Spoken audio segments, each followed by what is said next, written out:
right, let's jump right in. Today, we're going deep, really deep, into the story of Mike Marcum. Written by Paul Elms Bacardi. Mike Marcum. Yeah, the guy who claimed he built, get this, a time machine. A time machine, seriously. No kidding. And he said he traveled to the year 2323. We're talking way, way into the future. Wow. Okay, I'm intrigued. This is going to be interesting. Where are we getting all this from? We're diving into excerpts from Mike Marcum. Message from the future, so strap in because this one's a wild ride. Sounds like it. So fill me in. Who was this Mike Marcum? Well, he was a bit of a recluse, lived a pretty quiet life. Where was it? Out in Missouri. And he was known for trying to, well, build a time machine. Okay, so like a hobbyist inventor kind of thing. Kind of, but people always said there were strange lights and sounds coming from his place. Mysterious. Yeah, and then in 1995, poof, he vanishes. Just like that. Gone. But right before that, he mentioned something about an ultimate test for his time machine, almost like he knew he might not come back. That's eerie. Okay, so we've got a mysterious inventor who disappears. What makes us think he actually time traveled, though? That's where things get really crazy. Yeah. Fast forward to 2023. Historians in London find this old package tucked away. Oh, this is where the message from the future comes in, right? You got it. The package contained a note, handwritten, and guess the date on it. Let me guess. 2323. Bingo. And the note claims it's from Mike Marcum himself. What? No way. What did it say? It was short and sweet. It said, "My name is Mike Marcum. I built a time machine." Okay. So far, so good. Goes on. "If you're reading this, I traveled from 1995 to 2323. I'm here, and this message is proof." Wow. A note from the future, that's quite a claim, but I mean, anyone could write that, right? Was there anything else in this package? You're right, a note alone isn't exactly hard proof. But alongside the note, they found something else. A device. A device. What kind of device? So imagine a smartphone, but way more advanced than anything we've ever seen. Like something straight out of a sci-fi movie. From the future, you mean? Exactly. Yeah. And it was working. The screen was lit up, but the symbols on it, they were like nothing anyone had ever seen before. So not English, not any known language. Nope, totally unknown. That's incredible. What did the scientists think? Did they believe it was real? You know, at first, a lot of folks thought it had to be a hoax. I can imagine. But when they started analyzing the technology inside this device, it was just way too complex, too advanced for anyone to have faked it. So they couldn't figure out how it worked. It's like they were looking at technology from centuries ahead of our time. It just didn't make sense. And get this, they think he was manipulating some really advanced principles of electromagnetism. Like what? Something called the B-field-Brown effect. I've never heard of that. Yeah, it's pretty out there. The idea is that you can use electrical fields to create thrust, like manipulating gravity. Wow, that's mind-blowing. It seems Marcum, somehow, he was way ahead of his time. You know, he understood things that we're just starting to grasp now. So this device really threw a wrench into the whole thing. Oh, absolutely. They called in linguists to try and decode those symbols, and engineers were trying to figure out the tech. It was a huge deal. It's amazing how one discovery can just turn everything upside down. Totally. But before we get into what they found, let's rewind a bit back to Marcum himself. Right, because to really understand this whole thing, we need to know more about the guy, right? Exactly. So, like we were saying, Mike Marcum, he was a bit of an enigma, very private, kept to himself. A lone wolf, huh? Yes, you could say that. And he was obsessed with time travel. I mean, really obsessed. We're talking more than just reading sci-fi novels. Oh, yeah. This was his life's work. Neighbors said he was always tinkering, experimenting. There were all these stories about strange lights and noises coming from his property. Sounds like something out of a movie. But here's the thing. Marcum wasn't just some backyard tinkerer. He really understood science, especially electromagnetism. He knew his stuff. Huh. So he wasn't just some crackpot. No, not at all. In fact, there's a recording of an interview he gave right before he disappeared. Really? What did he say? He talks about doing this ultimate test with his time machine. The one he might not come back from. Yep, that's the one. And looking back, his words are kind of chilling. He said it might leave him lost forever. Wow. Okay, so now we've got this mysterious device, a note from the future, and Marcum's own words hinting that he might be stranded in time. What happened next? Well, that's where the story gets even wilder. Remember those symbols on the device? Yeah, the ones nobody could understand. They managed to decode them. What?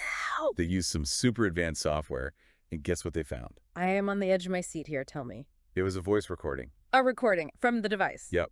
And the voice, even though it was a bit distorted, it was confirmed to be Mike Marcum's. No way! A message from the future, in his own voice. What did it say? It was short, but it sent chills down everyone's spines. He said, "To anyone listening, this is Mike Marcum. I made it. I'm in 2323. He actually made it. I can't believe it. Me neither. But then he said something really strange. What was that? He said, "The world.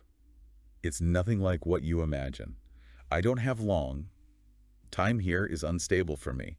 It's like a ghost haunting a foreign world." What do you think he meant by that? Time being unstable. That's one of the biggest mysteries surrounding this whole thing. But he goes on to say, "They know I'm here. Scientists, historians. I was welcomed, but they don't understand how I got here, and neither do I. If I can't come back, I'll leave these messages, my last proof." It sounds like even in the future, his arrival was a complete shock. They didn't understand his time machine either. Nope, it was a mystery to them too. But wait till you hear what else was on that recording. He describes a world where, get this, technology and human consciousness are like intertwined. Intertwined. Yeah, think about it. Imagine a society where you can share your thoughts instantly, where the lines between physical reality and the digital world, they just blur. Whoa, that's heavy. Like, what would that even do to society? Right, it's a huge question. It's like, would we even be human anymore in that kind of world? It's almost too much to even think about. It really makes you think about what it means to be human, you know? Absolutely. And there's more. Marcum said nation states, they're gone, replaced by these global alliances. Resources, they're managed collectively.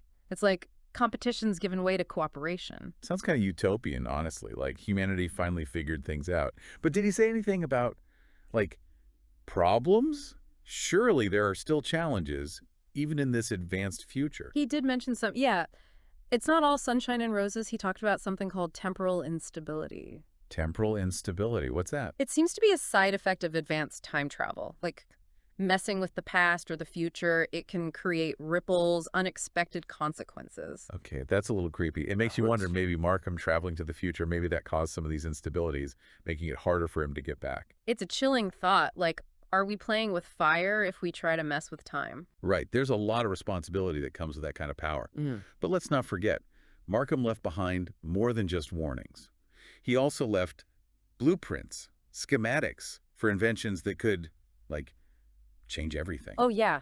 The technology. We're talking zero-point energy, cures for diseases we thought were incurable, maybe even ways to travel to other stars. It's mind-boggling. It's like he gave us a roadmap to a better future. But it also makes you think, are we ready for this stuff? Can we handle it? That is the million-dollar question, isn't it? As we try to figure out how to actually build this stuff, how to make it work, we got to ask ourselves, are we mature enough as a species to use this kind of power responsibly? It's a big question. But one thing's for sure, Mike Marcum, he was a visionary. This drive to explore, this belief that we can push the boundaries of what's possible, that's inspiring. And it's a reminder that the future, it isn't set in stone. What we do today, it matters. Our choices will shape the future, for better or worse. So where do we go from here? What do we do with all this? Yeah, it's a lot to take in. For me, I keep coming back to this idea that the future isn't, like, set in stone. Yeah, it's not predetermined, right? Right. Like Marcum's journey, his message from the future, it's like this big reminder that we actually have a say in what happens next. We have the power to shape our destiny. Exactly. It's exciting, but also kind of scary, don't you think? Oh, absolutely. It's a huge responsibility. So what do we do with this knowledge? I mean, we're standing here right now knowing that time travel might actually be possible, that the future Marcum described might actually happen. Do we just, like, embrace it? Or do we need to be careful, afraid of messing things up? That's the tough part, isn't it?